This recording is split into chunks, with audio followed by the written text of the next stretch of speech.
everyone, Brian back with some news after many months away. I know, I always say the news is going to get regular and that's when I disappear for a while. So you know what? I'm not going to do the news for a while and let's see if the curse works the other way too. Obviously, since it's been a while, we have a lot of news, and a lot of it has actually happened very recently, so it kind of works out well. The Gran Destino Tower at Coronado Springs Resort in Walt Disney World opens today, July 9th. This is the brand new tower seen here that we have done some construction updates on before.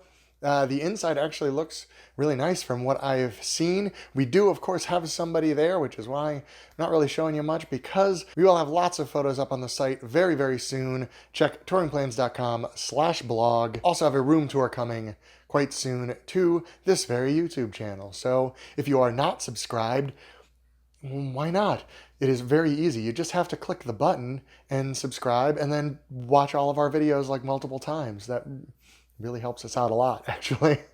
So do both of those things. Did you do it? Excellent. Thank you. We have lots of openings and closing news this week for whatever reason. Closings are mostly at Epcot. So you might have seen, hopefully on a past news video, about Epcot's redesign. They are basically redesigning the entire front of the park. There is therefore a lot of stuff closing between now and the end of the year. So here is what we know is closing. Somewhat unrelated to everything I just said is Oh Canada, the film that is inside the Canada Pavilion. That will actually be closing on August 1st to be getting a few upgrades. Don't know exactly what upgrades those are, but the important part is it will be closing August 1st. Changes that are going to be because of the redesign are as follows by date. So September 8th is kind of the first round of closing.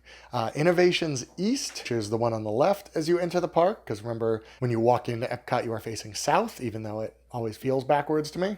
That will be closing September 8th, as will the Fountain of Nations. That is the big fountain behind Spaceship Earth that does the kind of dancing fountain show every so often. Also September 8th is the character spot, which is on the other side in Future World West. Currently where you can meet Mickey and Minnie and Goofy, as well as Joy from Inside Out and Baymax. Now, most of these characters will be moving to other spots. Mickey and Goofy will just be moving somewhere else inside Innovations West for a little while, and then there will be a new location to meet them inside the Imagination Pavilion at some point in the future. Minnie Mouse will be moving to the World Showcase gazebo. I assume that is the one that is just to the left. If you walk towards World Showcase Lagoon and then take a left towards Mexico, there is a gazebo on your left there. I believe that is the one they are talking about there. Daisy Duck will be moving all the way back to the American Adventure to meet guests.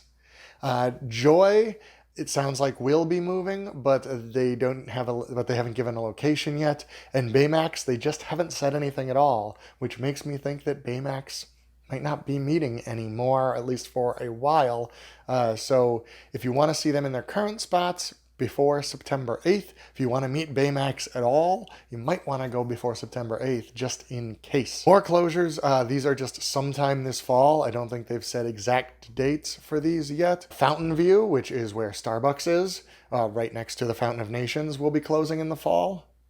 Since that is right in between the Fountain of Nations and character spot, September 8th actually seems like a pretty good guess there, but I don't think they specifically mentioned that one, at least not that I saw. Starbucks will be relocated to a temporary location during the construction. We don't know anything about where or what kind of structure it will be. Art of Disney will operate from a different location temporarily, and then Heritage Manor in the American Adventure will become the new home at some point. Penn Central is also operating from a temporary location until the Camera Center is closed, which will become the Penn Central's new home. I guess Camera Center is kind of a thing of the past. And then Club Cool will also close. That's where you can try all the different Coke products from around the world. Disney has said via their social media that it will be relocated, but we don't know when or where. Later this winter, Electric Umbrella here with its fabulous neon that doesn't look dated at all. I don't know what they're talking about. Will be closing. That will not be moving. It will not be temporary. It will just be closing. And also, closing this winter, Mouse Gear, which is the big shop that is in Innovations East, will be closing. There will be temporary home or homes for all of that merchandise. They are never not going to sell all of that merch, but we don't know where that's going to be either. So if you are visiting Epcot in, say, January, there might be a lot of walls. You might have to walk for quite a while through Future World before you start seeing, stuff. It's going to be weird. One thing that has opened in Epcot is, and I apologize in advance for the pronunciation, I do not know exactly how to pronounce this, Takumite,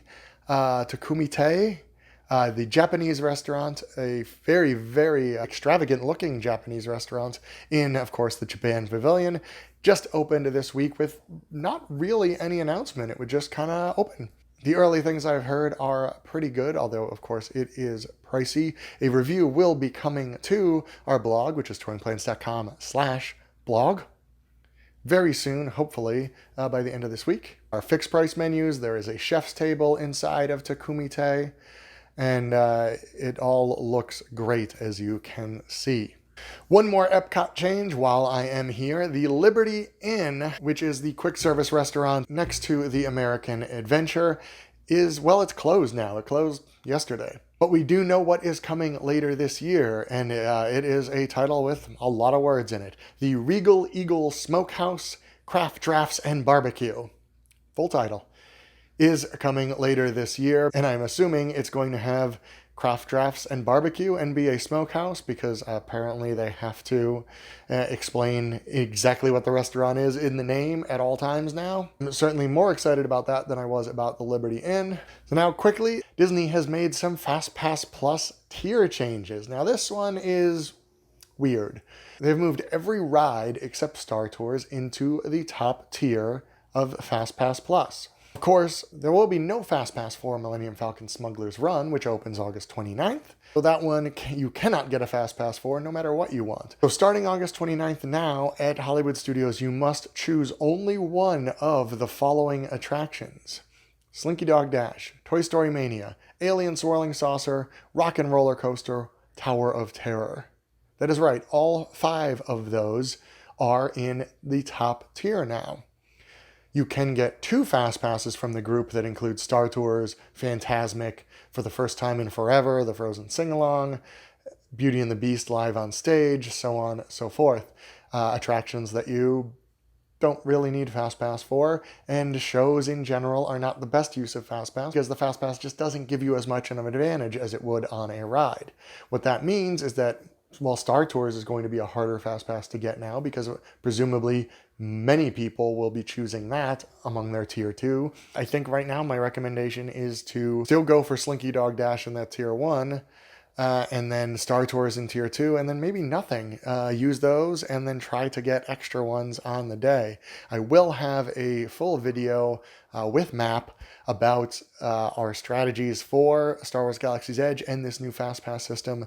I will be filming it this week, so hopefully it will come out within the next week or 2. Look for that. I haven't done a map in a while. I'm excited. I also have to print a map. And finally, after I've gone once again longer than I wanted to, we have another hotel that just recently opened about a week ago, Endless Summer Resort over at Universal Orlando Resort. The Endless Summer is actually 2 hotels, one of which is open right now. That is the Surfside Inn and Suites. It looks very nice. We did have somebody there. It is a very, very reasonably priced resort. You can get rooms in there for under $100. Now, the downside to this resort is that you do always have to take transportation to the parks. You cannot walk. It is not adjacent to Universal Orlando.